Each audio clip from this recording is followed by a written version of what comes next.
Hello, welcome to the Phreak Show. Bumpy McSquigums here. I want to thank you all for joining me, and I am super excited and very, very happy to bring you some coverage and a Let's Play of Rebel Galaxy by Double Damage. It releases on October 20th. So all of you guys who like what you see, you can pick this up in just a couple of days and be like, oh my gosh, it's so amazing. I'm going to destroy the universe. Or save it. Really depends on what you want to do. So what is Rebel Galaxy? I'll give you guys just like a brief 1-minute rundown of the game, and then we'll hop in and get started. So, Rebel Galaxy. It is very similar to the X series of games, stuff like X2, Silent Threat, X3, Albion Prelude. Privateer, I believe, is another game that a lot of people have compared it to. Additionally, I think it's very similar to the Freespace series of games, which I dub my favorite games of all time. And yeah, I like it. You can do trading, you can do mining, you can do combat, there's missions to be had, there's a storyline that you advance through doing the storyline main missions, and I assume there's an eventual end game. The galaxy is quite massive, and there's a bunch of different ships you can get, and different loadouts and stuff you can do to kind of tailor it to your gameplay style. That being said, where does it differ from those? Well, really quick, you do not have your up-down axis, so you're pretty much driving around on a plane. You move left, right, forward, and back, but you don't have to worry about going up and down or twisting or turning or anything like that. Additionally, this is really, really bizarre, this particular video, or this particular graphic here. On top of that, you don't fly around in just like a small little fighter jet. You actually fly around in a larger ship, something like this size right here. So that's pretty different. So let's hop in and actually see what the game is like, shall we? New game, and let's get started. Also, the combat's very naval. Very naval. 6 days ago, you received a cryptic message from your Aunt Juno, the family black sheep who you haven't seen or heard from in over 10 years. The message provided the access codes to the Rasputin, a near derelict spacecraft and a relic of her younger days. Also included were the coordinates to Rust City, an out-of-the-way space station with a questionable reputation. She practically begged you to meet her there as quickly as possible. Now, after several days of travel and a few unscheduled maintenance stops, you have at last arrived. This is a place of liars and thieves. You wonder how you let yourself get dragged to such a godforsaken backwater. Or do we?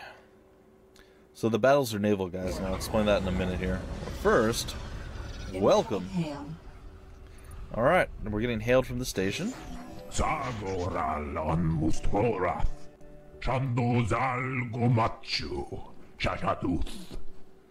now there's a couple different things here, guys, that we can do, and I'll go back to the naval combat. Don't worry, guys. I like to string you along a little bit before I get into that. There's a couple of different ways I can approach this. I'm going to approach it with the I'm translating what these guys are saying to you mentality.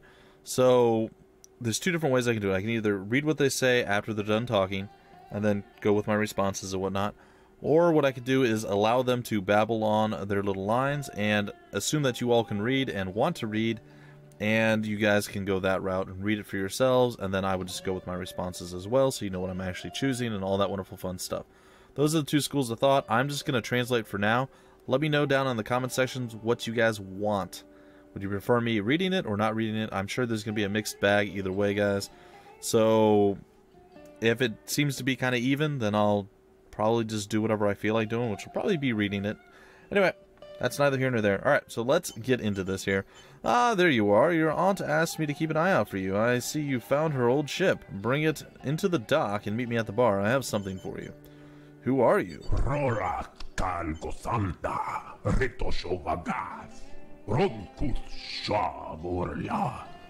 Okay, where are my manners? I'm Orzu, an old friend of your aunt's back in my younger, wilder days. Now I own the bar here, and life is quieter. I see. Well, I guess I'll see you after I dock. See you soon, too, buddy. Alright, well, we don't need the little help stuff there. Alright, so naval combat, guys. So if you recall, ships back in the day, they could only broadside things. So they had guns on the right-hand side and guns on the left-hand side of their ships. It's very similar to that here. You can fire out if you're broadside. Now, thing to remember if you want to just, like, if the ship is really large right next to you, you can probably just spam out as quickly as possible and fling out your broadsides, and you'll just wreck them pretty darn easily. However, if you need to actually land a shot and you're not real super close, you'll probably want to aim by using your right mouse button. I'm also going to treat this first couple episodes, guys, like a tutorial video, kind of a how-to play video, because the game can be a little bit daunting, a little overwhelming at first, but it's you pick it up pretty quickly. So, yes, you'll see that. Here, I'll show you the difference. There's one firing shot. There's another one, and we'll do one more. So you see the spread's pretty big. If we focus in, wait till it turns yellow, then we can shoot. It's all in a pretty tight formation, so a little bit easier to do. You also have other alternative firing methods, like your scatter turret, which you can fire and shoot. Additionally, if you go like this, and there's an enemy nearby, you'll actually jump to the enemy ship and lock onto it. So, I'm going to switch back over to the broadside mode. I'm going to come over here to the wonderful, wonderful Rust City, and we are going to dock with it and get our business handled here. Alright, I think we're going to dock with it. Maybe. There it is. Alright, so we're going to dock with it right now. And we're going to head on in here, and this is telling us that we only have one turret, though we have 2 mounts for the turrets on our ship. So we need to buy a new one eventually. We're not quite ready to do that just yet. So we're going to visit the bar, and we're going to meet with Orzu.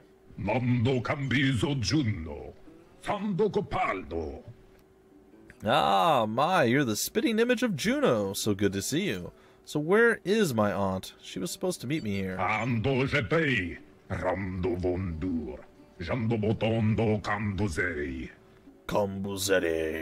Sorry guys, I'm trying to learn his language so we can just communicate freely. It's okay. To be honest, I don't know. I haven't seen her in nearly a week. She was afraid she wouldn't make it back before you arrived. Why do you say that? Rondo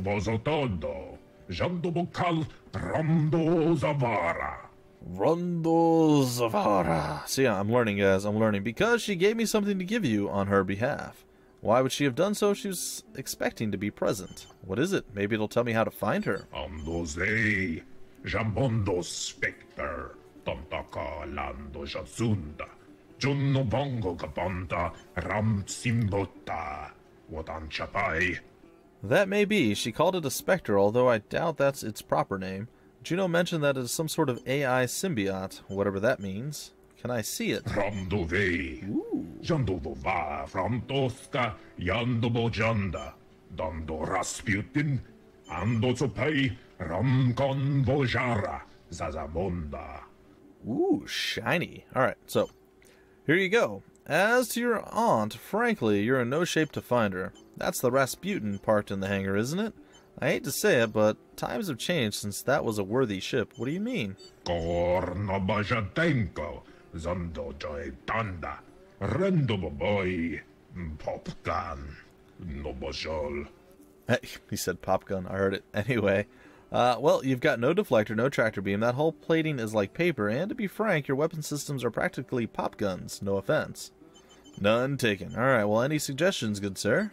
Andobozaldovoshu, Juno Bondozovondeye, Ralla, Zunzun Gumodochi.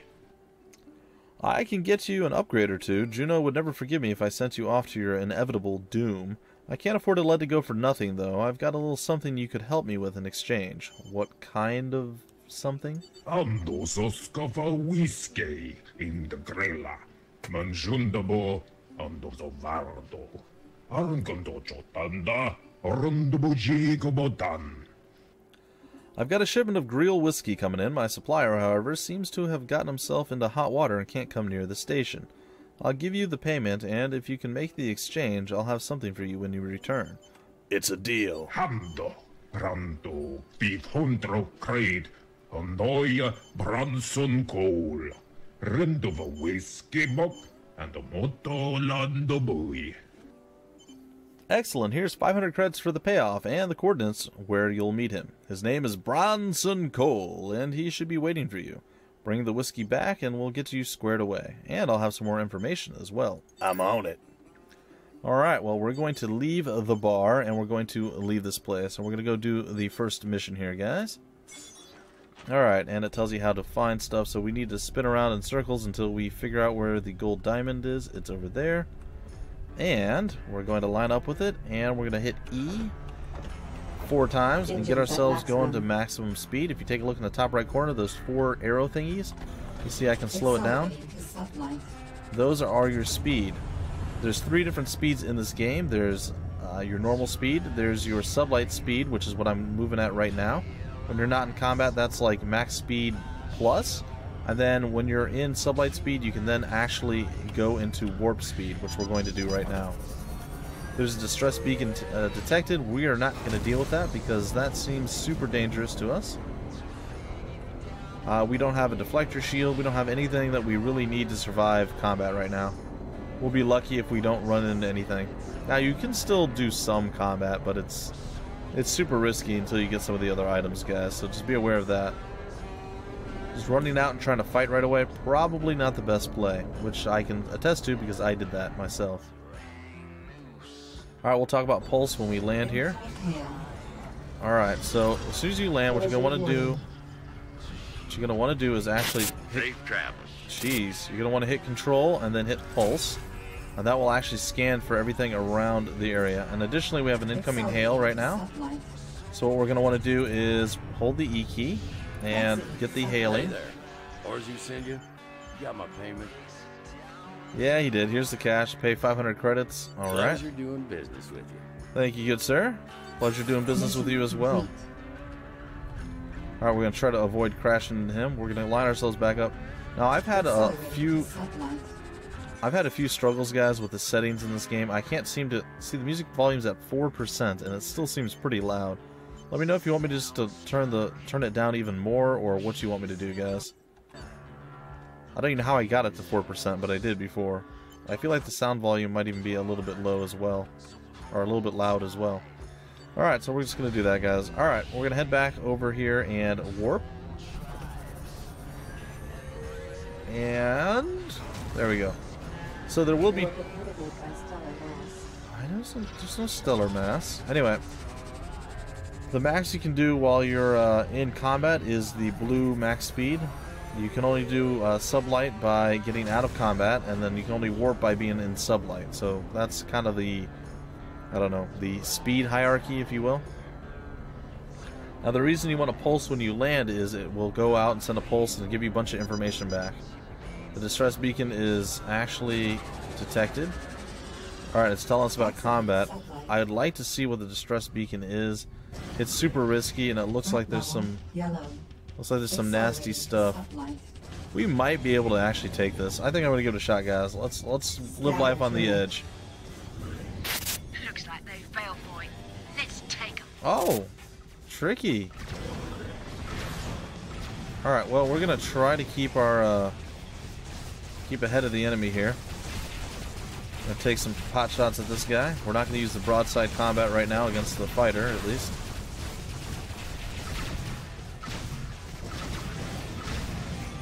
Alright, where are you, buddy? There you are. And we're gonna keep shotting it. Oh, our shields are down. We gotta turn. And it looks like we're not really getting through this guy. Our weapon is overheating just a bit.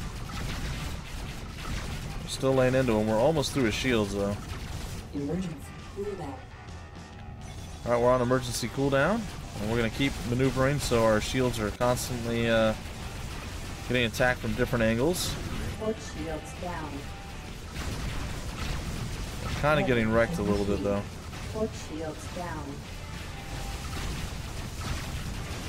Alright. Looks like we're okay right now. We're okay. We're hanging in there. We need to stay out of range of that guy, and we need to get the other guy located. And there he is. We're a little bit out of range of him.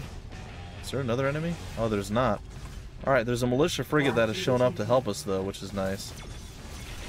So we are in an okay position at this point. Not great. Definitely not great, but it's okay-ish. We're going to lay into him, and hopefully we'll be able to take him down soon. Oh, there's some missiles coming out. Alright, that other militia frigate is actually doing a lot of work, which is nice.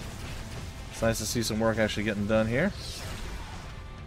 Alright, I need to stay on this guy a little bit better. I'm kind of failing at my only job to keep him in my mouse radius. It's my own fault.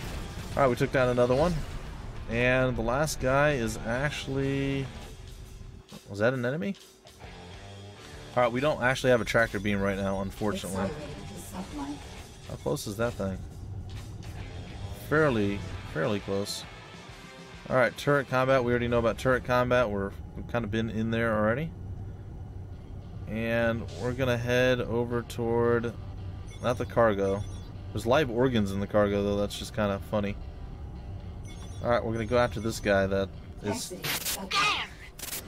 Yeah, we can finally get some damage done. Yeah, look at that. Well, I don't know if we gain any experience or credits for doing that, but hey, we did it, right? We won a combat that we probably shouldn't have been able to win. Alright, so what we need to do now is turn our vessel back toward our goal, which is over here. And we managed to get through it with the help of a little bit of a militia tap there, which is nice. Alright, we'll hop on in and engage warp. And here we go. We're gonna warp back on over there, guys. So that's kind of how combat worked. I didn't really get to go too close to... Oh dear.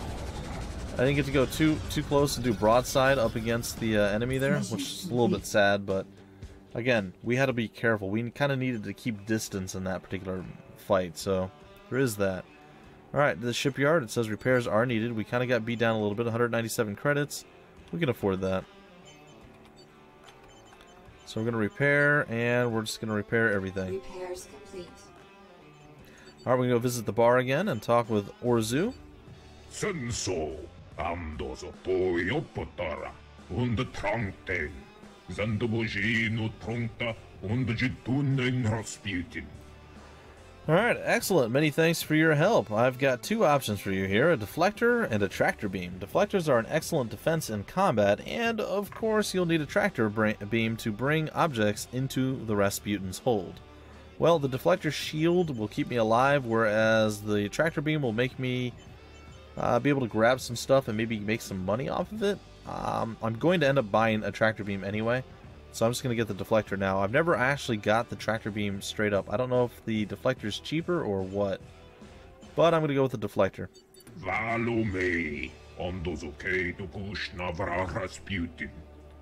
A fine choice. All my men transfer to the Rasputin right away. So what about my aunt?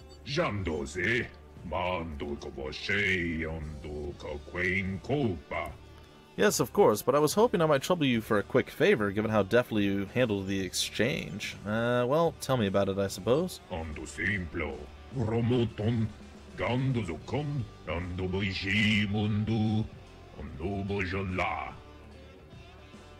Alright, it's a simple matter. I have some items at a remote storage location, and given their contents, it would be best if they weren't discovered by any interested parties. I need them disposed of at no real risk to you. Alright, I guess I can do that.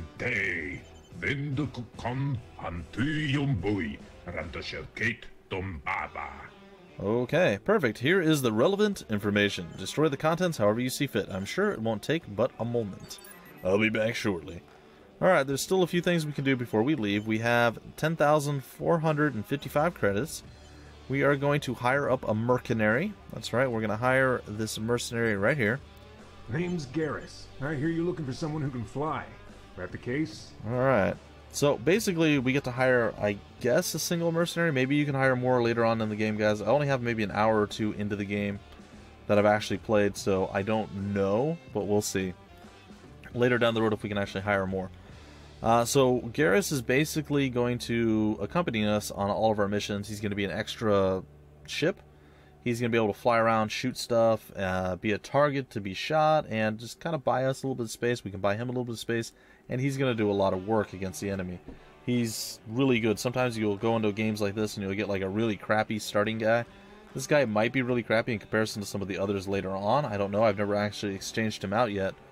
But he seems to do pretty darn good, so I definitely recommend you pick him up right away. Alright, so, maybe, what sort of ship do you fly? I got one of those military-grade Durham gunships. She's fast, and she's mean, and she's reliable. Okay, so from what I'm to understand, his gunship is probably something like maybe a fifth of our size, something along those lines. and he's probably 2 to 3 times the size of an actual fighter. He may be a little bit larger. It's hard to tell, guys. But he's a little bit bigger than a fighter, but he's quite a bit smaller than we are. So that's kind of a good judge if you want to go that route. Good to know. Aren't you a little old to be a mercenary? That's the look of experience, kid. Anybody who lives this long knows a thing or two. And thankfully he speaks English, so I don't have to translate for him. Alright, I was just asking. Alright, you've convinced me. Here's your money, buddy. Good to be working with you, kid. Let's blow this joint. Alright, we'll do that soon, but not quite yet. Alright, what we're going to do now is we're going to leave the bar. We're going to go to the shipyard. Before we do that, let me show you the commodities market here. Alright, so what you need to know here is... Oh, look at that nuts and bolts. It even has a little graph here. What you need to know is there's going to be a system average here. And then if you can buy stuff for less than the system average, and then go find a place where you can sell it for the system average or higher, you're going to make money. So anything that's in red over on this side, you do not want to sell that item because you're going to get garbage for it. However, if it's in red, you would like to buy that item. So if you take a look here, like you can buy the bio waste, for instance.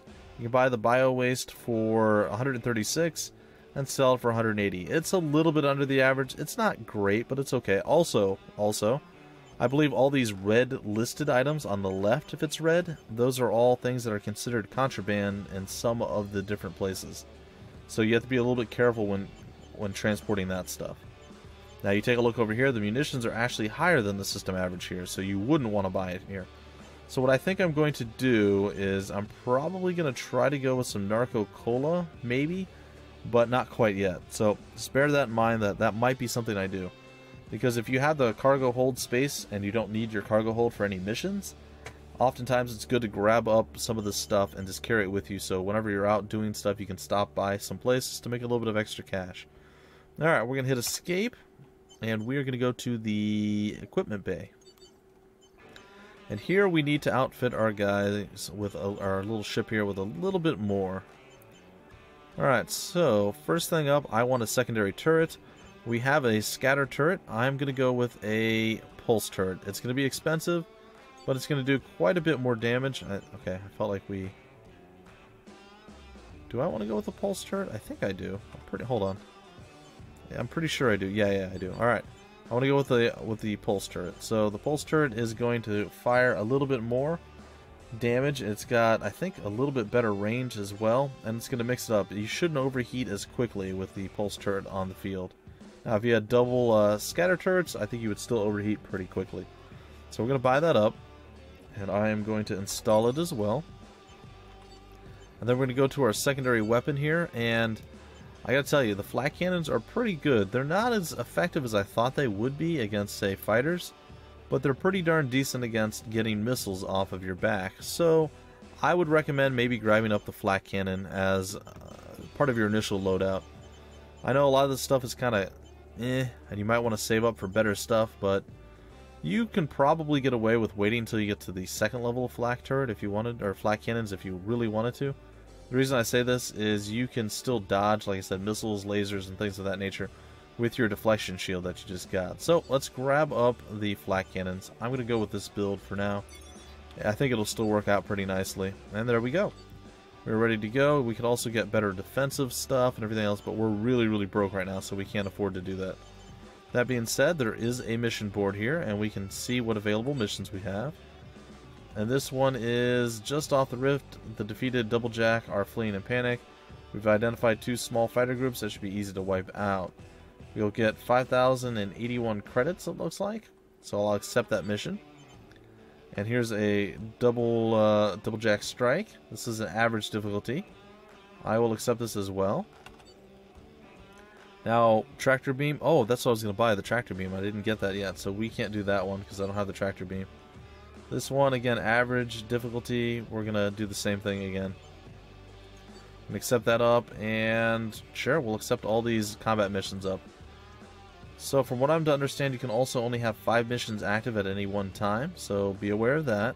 You can't just stock up on a ton of missions and only do all of them when there's, you know, much further down the road. Alright, so Garrus is there. He's our boy. He's following us around.